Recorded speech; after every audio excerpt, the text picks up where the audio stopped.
Did you know that not all UV light is blocked by sunscreen?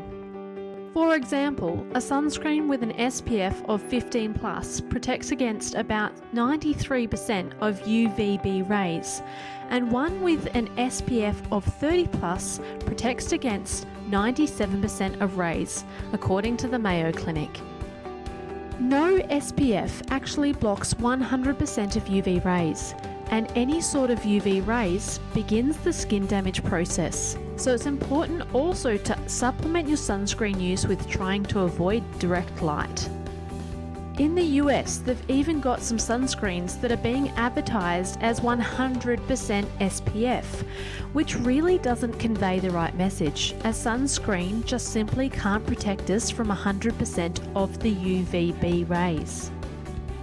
There is a common public misconception that the difference between an SPF 15 and 30 is double the protection, when really it's just a few percent. There are two main types of sunscreen. Those that contain minerals such as zinc oxide or titanium oxide and act as a physical block, and are also known as physical sunscreens. These work by reflecting and absorbing the UV rays, similar to how white paint reflects light.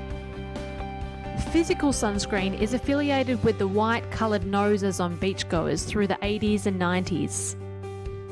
Many modern sunscreens contain mineral elements, but the manufacturing process have changed, and the manufacturers make the inorganic particles much smaller now, so they appear to soak in or not have the same white zinc effect that they used to.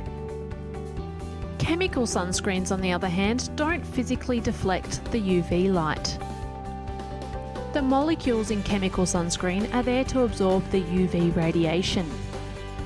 Chemical sunscreens absorb the UV radiation that slowly break down and release heat to prevent damage to the skin, which is one of the reasons sunscreen needs to be reapplied.